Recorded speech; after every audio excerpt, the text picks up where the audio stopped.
দর্শক, আমরা আবারও চলে আসলাম তান্ত্রিক কবিরাজ নন্দলালের কাছে। ওনার একটা ভিডিও আগেও আমরা তুলছিলাম আমাদের চ্যানেলে। তো আপনাদের কমেন্ট বক্সের রিকোয়েস্টের ক্ষেত্রে আমরা আবারও চলে আসলাম নন্দলাল দাদার কাছে ওনার একটা সরাসরি সাক্ষাৎকার নিতে। তো আমরা কথা না বাড়িয়ে সরাসরি চলে যাই দাদার কাছে। তো দাদা আদাব। নমস্কার। তো দাদা, আমরা শুধু ঢাকা থেকে আসলাম। আগেও আপনার একটা ভিডিও আমাদের চ্যানেলে, ইউটিউব চ্যানেলে আমরা পোস্ট দিছিলাম। তো অনেক দর্শক শ্রোতা আপনার দ্বারা বলে উপকৃত হয়েছে এবং কমেন্ট বক্সে আপনাকে আরেকবার দেখতে চাইছে। এই জন্য আমরা শুধু ঢাকা থেকে আসলাম। আপনার এই ঠিকানা ময়মনসিংহ, আপনার ঝিনাইগাতিতে চলে আসলাম আপনার এই সরাসরি একটা সাক্ষাৎকার নেওয়ার জন্য দর্শকের রিকোয়েস্টে।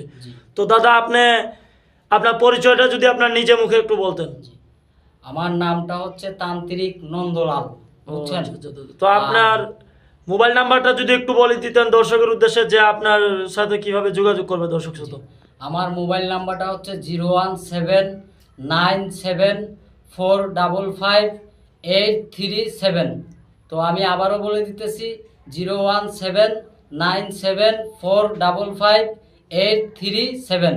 ও আচ্ছা। তো দাদা, আপনার সাথে যদি দর্শক শ্রোতা যোগাযোগ করতে চায়, আপনার ঠিকানাটা আপনার নিজ মুখেই বলে দেন।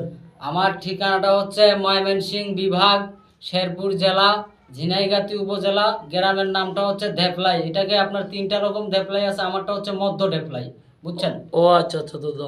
তো আপনি কি কি রোগের চিকিৎসা দিয়ে থাকেন দাদা, যদি একটু দর্শকের উদ্দেশ্যে বলতেন তাহলে একটু দর্শকের ক্ষেত্রে একটু ভালো হইতো দাদা। আমি যেসব রোগের চিকিৎসাগুলো আপনার দিয়ে থাকি, যেমন প্রেম ভালোবাসায় ব্যর্থতা, স্বামী স্ত্রীর অমিল, জায়গা জমি নিয়ে ঝামেলা এবং মামলা মুকারদমা সহ, এবং খেলাধুলার যে কোনো লটারি তকবির সহ, এবং মনে করেন আপনার মনের মানুষ চলে গেলে ফিরিয়ে আনা, এবং অবাধ্য ছেলে মেয়েকে অবাধ্যকে বাধ্য করা, এবং মনে করেন নিঃসন্তান বান টুনা কুফরি ইত্যাদি যে কোনো রোগের চিকিৎসা আমি এক থেকে মনে করেন 24 ঘন্টার ভিতরে ভগবানের আশীর্বাদে আপনার সমাধান দিয়ে থাকি। ও আচ্ছা দাদা। তো দাদা, আপনি যে এখানে আসন নিয়ে বসছেন, কোনো কাজ নিয়ে বসছেন নাকি দাদা? জি জি, আমি একটা কাজ নিয়ে বসছি। তো দর্শকের উদ্দেশ্যে যদি একটু দেখাইতে পারতেন, কারেন্ট চলে গেছে দাদা, দর্শকের উদ্দেশ্যে যদি একটু দেখাইতে পারতেন তাহলে কাজটা একটু মানে ভালো হইতো আর কি। আমি দেখাইতে পারবো, সমস্যা নাই। এর আগের সাক্ষাৎকারেও আমি আপনাদের কাজ দেখাইছি, এই সাক্ষাৎকারেও দেখাবো, সমস্যা নাই। তো আমি আজকে যার নামের প্রতি কাজটা নিয়ে বসছি তার নাম হচ্ছে সাব্বির হোসেন এবং মেয়েটার নাম হচ্ছে পায়েল, বুঝছেন? আমি তাদের নামের প্রতি একটা কাজ নিয়ে বসছি। যে আপনাদের ইউটিউব থেকে এই নাম্বারটা নিয়ে আমাকে ফোন দেওয়াতে কাজটা নিয়ে বসছি। আর আপনাদেরও ভাগ্য তকবির ভালো যে আপনারাও এসে হাজির হয়ে গেছেন।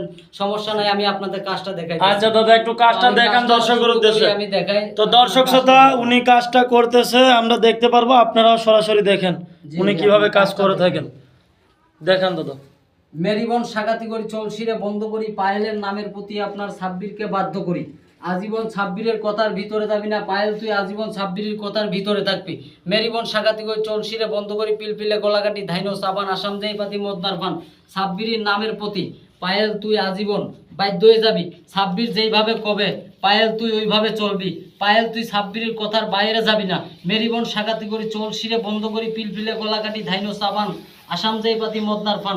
পায়েলের নামের প্রতি বন্দনা করি আজীবন, যত জীবন বাইসে থাকবি। পায়েল তুই সাব্বিরের কথার বাইরে যাবি না। মেরিবন সাগাতি করি, চলশিরে বন্ধ করি। চালনাটা আপনার ছাইড়ে দিছি, আপনার মনে করেন অগ্নিকালের সাহায্যে আপনার চালনাটা চলে যাবে।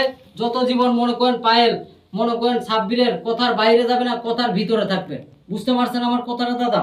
জি জি দাদা, সর্বনাশ দাদা, আপনি এখানে পানি ঢেলে আগুন তুলে ফেলছেন, সর্বনাশ দাদা। এটা কি ছিল দাদা? এটা আপনার অগ্নিকালী, বুঝতে পারছেন? যেমন মনে করেন অগ্নিকালীর সাহায্যে আমি কাজ করে থাকি, বুঝছেন?